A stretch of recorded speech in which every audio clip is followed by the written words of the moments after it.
Hello everyone and welcome back to Math Bold Master. আৰম্ভ কৰো আমাৰ আজিৰ সেশনটো। তো প্ৰিভিয়াস সেশনত আমি এটা এক্সাম্পল কৰিছিলো যত আমাক কমন ডিনোমিনেটৰ বনাব লগিয়া আছিল। তো আমি এটা এক্সাম্পল লৈছিলো 3/5 আৰু 7 হাফস দুটা লৈছিল। ঠিক তেনেকৈ আজি এটা নতুন এক্সাম্পল এটা লৈছো 1/4 and 5/6 আৰু আমি কি কৰিব লাগিব ইহঁতৰ কমন ডিনোমিনেটৰ এটা বনাব লাগিব। তো যেহেতু ভিডিও সেশন হয় ভিডিওটো চাম আৰু স্টেপ বাই স্টেপ আমি শিকিবলৈ চেষ্টা কৰিম। So let us begin. You have two fractions, 1/4 and 5/6, and you want to rewrite them so they have the same denominator and have whole number numerators. তো এইটো প্ৰবলেমটো দিছে আমাৰটা দুটা ফ্ৰেকশন আছে। এটা ফ্ৰেকশন হৈছে 1/4 আৰু আনটো ফ্ৰেকশন হৈছে 5/6। ঠিক আছে। আৰু আমাক কৈছে যে এইটো to rewrite them so they have the same denominator. ঠিক আছে। ইহঁতৰ ডিনোমিনেটৰটো এতিয়া সেম টু সেম হ'ব লাগিব। নেক্সট কুৱেশ্যনটো সুধিছে what numbers could you use for the denominator? তো ইয়াতে চাৰিটা অপশ্যন দিছে A B C D। তো এই চাৰিটা অপশ্যনৰ কোনটো অপশ্যন হ'ব পাৰে such that মানে আমাৰ দুইটা ডিনোমিনেটৰ সেম যদি হৈ যায় তেনেহ'লে কি 8 হ'ব পাৰে নে 12 হ'ব পাৰে নে 18 হ'ব পাৰে নে 24 হ'ব পাৰে। ঠিক আছে। আৰু ইয়াতে আৰু এটা কন্ডিশন দিয়া আছে যে ডিনোমিনেটৰটো যিয়ে হৈ যাওক সেম যিয়ে হৈ যাওক বাট আমাৰ যোনটো নিউমাৰেটৰটো হ'ব সেইটো কিন্তু এটা হোল নাম্বাৰহে হ'ব লাগিব এনেকৈ ডেচিমেলত হ'ব নোৱাৰে। What numbers could you use for the denominator? So here's our fractions, 1/4 and 5/6, and we want to rewrite these fractions to have new denominators. So we currently have a 4 and a 6 as our denominator. And can we just pick any new thing, like maybe 5? Could we say, let's change them both to have 5 as the denominator? The answer is no. We have to pick a multiple of 4 and 6. A multiple, some number that we can multiply 4 and get this number as an answer. So for example, for 4, some multiples of 4 would be 4. এতিয়া আমি কি কৰিব লাগিব ইয়াৰ common ডিনোমিনেটৰটো উলাবলৈ কাৰণে আমি common multiple উলাব লাগিব 4 and 5/6 ৰ। So common multiple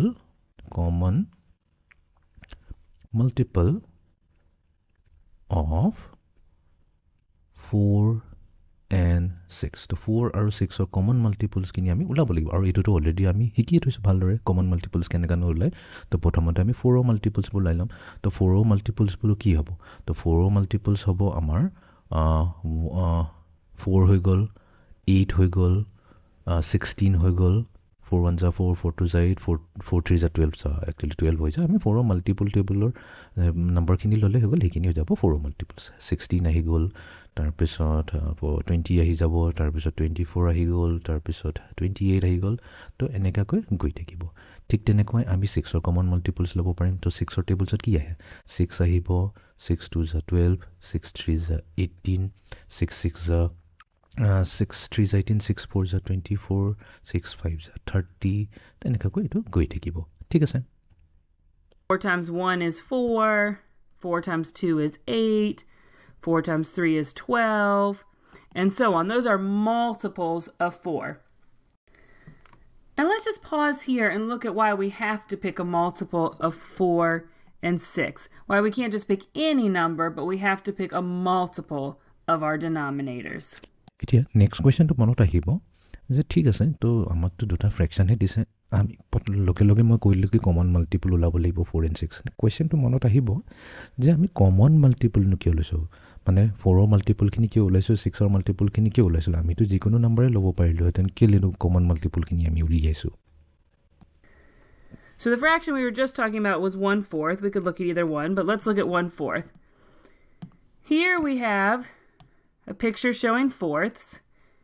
And to show 1/4, we shade one of these 4 equal size pieces.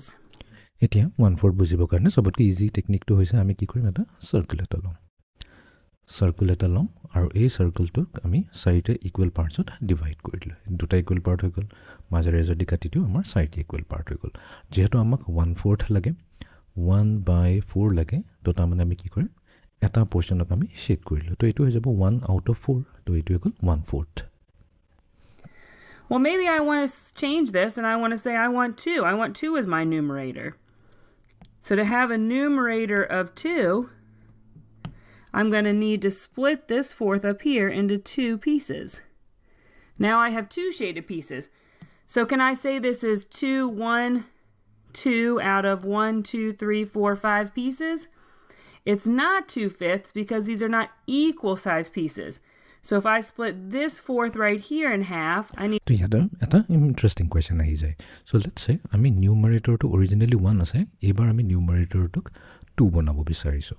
ঠিক আছে তো 2 বনাব বিচাৰিছো তাৰ মিনিংটো কি হ'ব ভেৰি সিম্পল যোনটো অৰিজিনাল শেডেড পোৰশনটো আছে হেতুক আমি দুটা পাৰ্টত ডিভাইড কৰি দিলো এতিয়া আমি এনেকাকৈ ক'ব পাৰিম জানো যে বোলে আমাৰ তাতে কিটা পিস আছে 1 2 3 4 5 তো এটুক আমি 2/5 ক'ব পাৰিম নে নাই 2/5 কৰিম কাৰণ আমাৰ দুটা শেডেড পোৰশন আছে আৰু পাঁচটা পাৰ্ট আছে নো এটো আমি ক'ব নোৱাৰো বিকজ ইয়াতে প্ৰবলেমটো কি আছে এই 5 কেলে ক'ব নোৱাৰো বিকজ ইয়াতে তিনটা পাৰ্ট ইকুৱেল আছে এই দুটা পাৰ্ট ইহত দুটাৰ মাজত ইকুৱেল হয় এইটো পাৰ্ট এই পাৰ্টিকুলাৰ পাৰ্ট আৰু এই পাৰ্টটো ইহতটো ইকুৱেল হোৱা নাই কাৰণ আমি জানো এটা ফ্ৰেকশনত হতাই ডিনোমিনেটৰ পাৰ্টৰ যিখিনি নম্বৰ লিখো হেতু কৈ যে আমাৰ কিটা পাৰ্ট ইকুৱেল হৈছে ইকুৱেলি ডিভাইড হৈ আছে তো এইটো পাৰ্ট আৰু এইটো পাৰ্ট ইকুৱেলি ডিভাইড হৈ থকা নাই তো হেকাৰণে আমি 2/5 ক'ব নোৱাৰো need to split all of them in half and what I'm doing is doubling the amount of pieces so now this is 2 pieces this is 2 and this is 2 because we need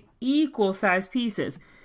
তো যদি আমি এই shaded পাৰ্টক যদি ভাগ কৰি পেলে দুটা part বনালো তেনে হলে অটোমেটিক্যালি বাকিখিনি পাৰ্টকো আমি দুটা ইকুৱেল পাৰ্টত ডিভাইড কৰিবই লাগিব তেতিয়াহে এটো ফ্ৰেকশনটো মিনিংফুল হৈ যাব তো তেনে হলে কি হৈ যাব এতিয়া আমাৰ তাত ইয়াতে দুটা শেডেড পোৰশন আছে কেটা 1 2 3 4 5 6 7 8 আঠটা ইকুৱেল পাৰ্টস আছে এটোহে কাৰেক্ট হ'ব এটো ওপৰটো ইনকাৰেক্ট হৈ যাব তো আঠটা ইকুৱেল পাৰ্টস আছে তাৰ পৰা আমি দুটা সিলেক্ট কৰিছো ঠিক আছে বাট ইয়াতে এটা বস্তু নোটিস কৰা ইয়াৰ ডিনোমিনেটৰটো কিন্তু 8 হে হ'ল ইয়াৰ ডিনোমিনেটৰটো কিন্তু 6 নহল আমাক কিন্তু কি কৰিব লাগিছিল এনেকাটা নম্বৰ ল'ব লাগিছিল such that 4 and 6 ইকুৱেল হৈ যায় তো obviously 4 ৰ পৰা 6 হ'ব নোৱাৰে তো 4 ৰ লগত যদি আমি মই কথাটো এনেকৈ আৰু ভালকৈ ক্লিয়াৰলি বুজাই দিও তো আমি কৈছো যে 1/4 যদি আছে তো এটো হৈ গৈছে আমাৰ 2/8 ঠিক আছে আমি কৈছো 1/4 আৰু 2 উইথ ইকুইভ্যালেন্ট হয় তো 4 ৰ লগত আমি কাক মাল্টিপ্লাই কৰিম 4 ৰ লগত আমি 2 ক মাল্টিপ্লাই কৰিলে 8 পাই যাও ঠিক তেনেকৈ নিউমাৰেটৰত কি হৈছে 1 ৰ লগত 2 মাল্টিপ্লাই কৰিছো হেকানেটো 2 পাইছো ওকে এতিয়া এই সেম বস্তুটো আমি 5/6 ৰ লগত কৰি চাম আমি 5/6 ৰ ইকুইভ্যালেন্ট ফ্ৰেকশন 5/6 ৰ লগত কোনবা এটা নম্বৰ আছে নেকি যোনটোক মাল্টিপ্লাই কৰিলে আমি 8 পাই যাও 6 ৰ লগত কাক মাল্টিপ্লাই কৰিলে 8 পাই যাও এনেকা কোনো ধৰণৰ নম্বৰে নাই এনেকা কোনো ধৰণৰ নম্বৰে নাই যাৰ লগত 6 মাল্টিপ্লাই যদি কৰি দিও তেনে হলে 8 পাই যাব তো হেই কাৰণে ইয়াতে কমন মাল্টিপল লোৱাৰ এটা কাৰণ আহি যায় তথাপি আমি ভালদৰে আৰু বুজিব চেষ্টা কৰো So now this is 1 2 pieces out of 1 2 3 4 5 6 7 8 equal size pieces so 2/8 and you can see 8 is a multiple of 4 because we multiplied by 2 and that's what we did we multiplied each of our pieces by 2 আৰু এনো এটো যদি আমি চাও 4 ৰ লগত 2 multiply কৰোঁতে 8 হৈছে ইনফ্যাক্ট আমি এটোকে কৈ আছো যে 8 যোনটো হৈছে আমাৰ 8 হৈছে এটা multiple of 4 And we also multiplied our numerator by 2 because that was also doubled. The amount of shaded pieces doubled when the entire amount of pieces doubled. And we don't have to do this just with 2. We could do any multiple of 4. For example, we can do one more here. If we, again, let's shade 1/4. One of the 4 pieces. And maybe this time we want to split it into 3 equal size pieces. So to have a new numerator of 3 and these তো এটো এটা simple task হয় এবাৰ প্ৰথমতে আমি কি কৰিলো 1/4 আছিল one shaded part out of 4 আছিল তাৰ পিছত আমি কি কৰিলো গোটেইটা পাৰ্টক দুটা পাৰ্টত ডিভাইড কৰিলো তো দুটা নকৰি পেলাই আমি তিনটা পাৰ্টতো ডিভাইড কৰিব পাৰো তো এটো হৈছে আমাৰ অৰিজিনাল সাৰ্কেলটো এটো গোটেই হোলটো হৈ গল এই হোলটোক আমি চাৰিটা পাৰ্টত ডিভাইড কৰি থৈছো এই চাৰিটা পাৰ্টৰ পৰা আমি এটা পৰ্শন শেড কৰি থৈছো বা এইটো পৰ্শন আমি সিলেক্ট কৰি থৈছো নেক্সট আমি কি কৰিম এবাৰ তিনটা ইকুৱেল পাৰ্টত ডিভাইড কৰিলো তো এটোক যেনিবা আমি তিনটা ইকুৱেল পাৰ্টত ডিভাইড কৰিলো তো তাৰ মানে কি আমাৰ তিনটা শেডেড পাৰ্ট আহি গল বাট আমি এইখিনিতে ৰখিলে নহব এটোক যদি আমি তিনটা পাৰ্টত ডিভাইড কৰিছো তেনে হলে বাকি কিটাকো আমি তিনটা ইকুৱেল পাৰ্টত ডিভাইড কৰিবই লাগিব তেনেকাকো আমি বাকিখিনিকো তিনটা ইকুৱেল পাৰ্টত ডিভাইড কৰিলাম তো এতিয়া আমি কাউন্ট কৰিব পাৰো টোটাল পিস কিমান আছে 1 2 3 4 5 6 7 8 9 10 11 12 তো আছে আমাৰ total 12 equal parts and out of 12 আমি কেটা ইয়াতে শেড কৰা আছে 1 2 3 তিনটা শেড পাৰ্ট কৰা আছে তো আমি ইয়াতে কি কৈ আছো আমাৰ অৰিজিনালি আছে 1/4 আৰু তাৰ পিছত এতিয়া আমি কি পাই গৈছো এতিয়া আমি পাই গৈছো 3/12 ঠিক আছে 3/12 আৰু ইহঁতে ইকুইভেলেণ্ট ফ্ৰেকশ্যন হয়নে ইয়েছ এক্সাক্টলি ইকুইভেলেণ্ট ফ্ৰেকশ্যন হয় কাৰণ 4ৰ লগত আমি কাক মাল্টিপ্লাই কৰিলে 12 পাওঁ আমি জানো 4ৰ লগত 3ক মাল্টিপ্লাই কৰিলে 12 পাওঁ আৰু সেই সেম বস্তু যদি ডিনমিনেটৰত কৰিছে নিউমাৰেটৰটো কৰিবই লাগিব তো তাৰমানে 1 মাল্টিপ্লাই টু 3 কৰিলে নিউমাৰেটৰ আহি যাব লাগে আৰু এক্সাক্টলি 3 আহিছে should be equal sized. Here's a numerator of 3, but we can't do our denominator yet because we don't have equal size pieces. So to get equal size pieces, we'll need to split each of these fourths into 3. So we are tripling the amount of pieces. So now we have 3 shaded pieces out of a total of 1, 2, 3, 4, 5, 6, 7, 8, 9, 10, 11, 12 out of 12. And I could have figured that out without even counting because I knew that we tripled. This time we multiplied our original denominator times 3. We tripled. And we also multiplied our numerator times 3. So these are the multiples, 8, 12, and so on. And so those are the denominators we can pick. Something that we can multiply our denominator by, so we can multiply the entire amount of pieces. And again, so this is super clear, 1/4 and 2/8 and 3/12, they all represent the same amount. Whether we had 1/4 the original, here's 2/8, 3/12, they're all equivalent. They all represent the same amount. They're just so I hope ekini clear hogol ami yate equivalent fractioner kotha pati asu different ways of writing the same number. Back to our original question, what denominators can we use for fourths and for sixths? Well, we know we need to use multiples, so let's look at the multiples. For 4, we've already gone through some of these. The first multiple of 4 is 4 times 1, which is 4. Second multiple of 4 is 8. 4 times 2 is 8, so we could split our fourths in half and get eighths. Or we could say 4 times 3 is 12, which we showed again where we split our fourths, each fourth into 3 equal pieces. Or we could do 4 times 4, which is 16. 4 times 5 is 20. 4 times 6 is 24, and so on. The reason I'm stopping at 24 is I've looked at my answer choices, and I can see the largest possible answer is 24, so I don't need এতিয়া আমি কি কৰিম common মাল্টিপলছ খিনি already তো আমি নোটে কৰি থৈছো 4 ৰ গুটেখিনি মাল্টিপলছ লিখি ললো ঠিক তেনেকৈ 6 ৰ মাল্টিপলছ খিনি আমি নোট কৰি লম to write any larger multiples. আৰু ইয়াতে এটোই ক'ব বিচাৰিছে যে আমি যদি অপচনত চাওঁ অপচনত আমাৰ হাইয়েষ্ট নাম্বাৰটো কি আছে 24 তো হেকানে 4 ৰ মাল্টিপল যেটা লিখিম আমি 24 ত একচুয়ালি ওয়েট কৰিলে আমি ৰখি গলে হলহেতেন বাকিখিনি মাল্টিপলছ আমি নিলিখিলে হৈ যাব ঠিক আছে ঠিক তেনেকৈ 6 ৰ কেছত আমি কি হয় 32 নিলিখিলে হৈ যাব ম্যাক্সিমাম 24 লৈকে গলেই হৈ গল আৰু এনে বাকিখিনি জায়গাত আমি ডট ডট ডট দি দিলে আমাৰ কমপ্লিট হৈ যায় There are many more multiples of 4. But we don't need to list them all because the largest number we're going to have to consider is 24. Let's do the same for 6. We could leave our 6 alone, 6 times 1, and keep 6 pieces. Or we could double our 6. 6 times 2 would be 12. If we doubled the pieces, we would have 12 pieces. We could say 6 times 3, which is 18. Or 6 times 4, we could divide each of our 6s into 4 pieces. And we'd have 6 times 4, which is 24, or 24ths. And so on. Again, I'll stop at 24 since it's the largest number we need to consider. So down to our answer choices. What numbers could we use for the denominator? Could we use 8? Let's look at these lists.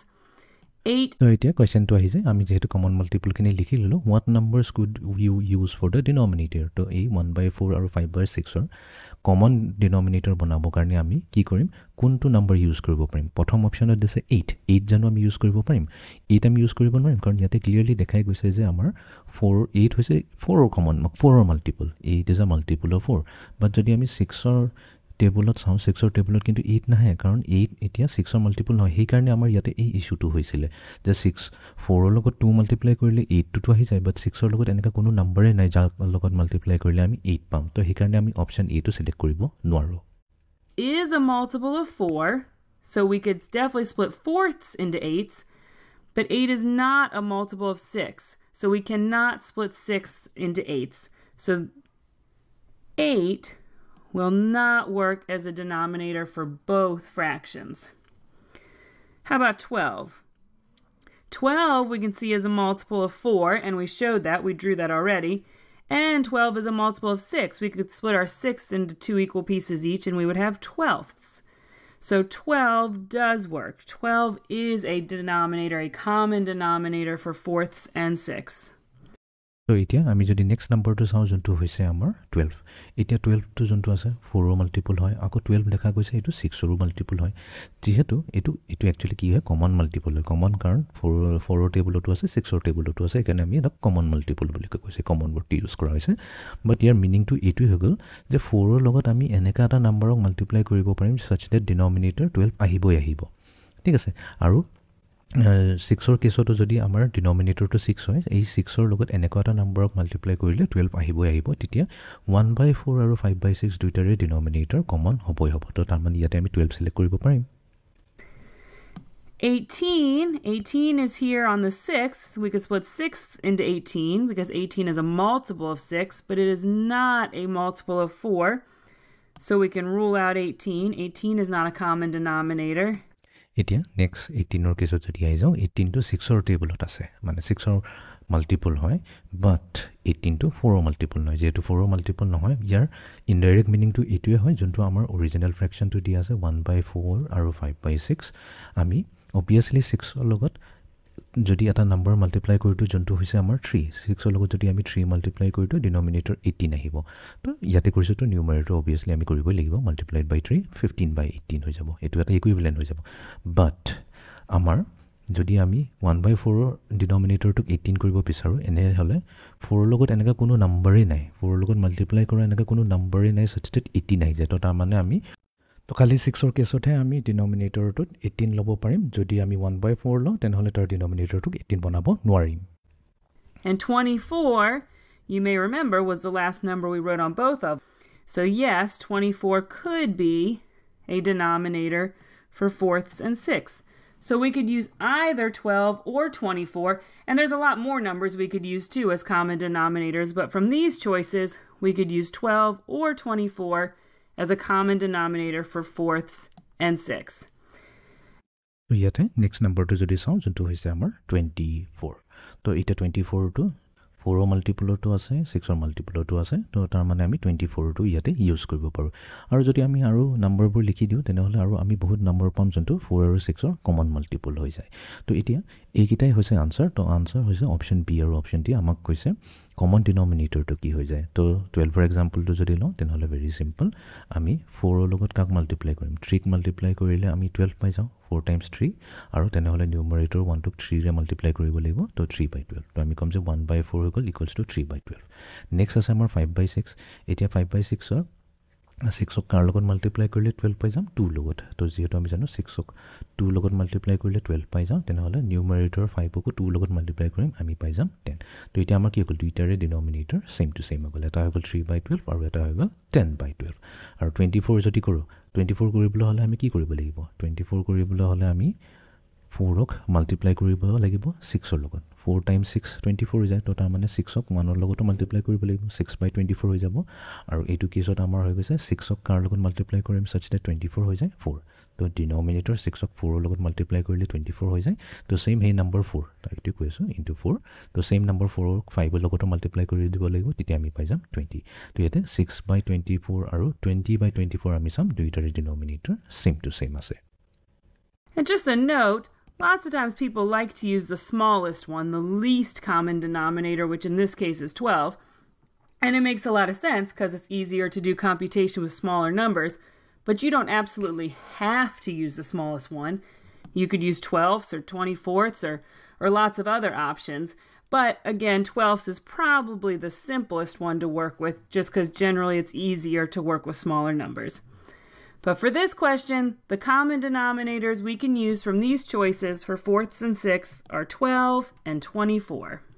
Now, এই particular কুৱেশ্যনটোক আমাকতো সুধিছে what numbers could you use তো আমি ক'ম যে ইয়াতে number 24 আমি 24 আৰু 12 এই দুটা নম্বৰক আমি ইউজ কৰিব পাৰোঁ বা জেনেৰেলি আমি কি হয় পিছত গম পাম যে আমি সদায় স্মলেষ্ট কমন মাল্টিপলটোৱে লওঁ যোনটোক আমি LCM বুলি কওঁ লোৱেষ্ট কমন মাল্টিপলটো লওঁ কাৰণ 12ৰ লগত কাম কৰাটো অলপ ইজি হৈ যায় বিকজ 12 ইকুৱেল পাৰ্টছত ডিভাইড কৰাটো বেছি ইজি হৈ যায় তাৰপিছত 24 পাৰ্টছত যদি আমি ডিভাইড কৰিব যাওঁ আমাৰ ফিগাৰটো আৰু অলপ বেছি ডাঙৰ হৈ যায় কমপ্লিকেটেড হৈ যায় বাট ননদালেছ আনচাৰটো হ'ব ঠিকেই ওলাব ভাল কাৰেক্ট আনচাৰ ওলাব বাট আমি সেইটো পিছত গম পাম যে আমি জেনেৰেলি আমি সৰু নম্বৰেদি বেছি কাম কৰোঁ বাট এই পাৰ্টিকুলাৰ কুৱেশ্যনটোক যিহেতু আমাক কৈছে কোনকেইটা নম্বৰ কমন হ'ব ডিনমিনেটৰৰ কাৰণে তো সেইটো আমি ক'ম এটা হ'ব 12 আৰু এটা হ'ব 24 তো দুটা আমাৰ কাৰেক্ট আনচাৰ হ'ব তো এইটো আছিল আমাৰ আজিৰ ছেশ্যনটো so' see you in the next session thank U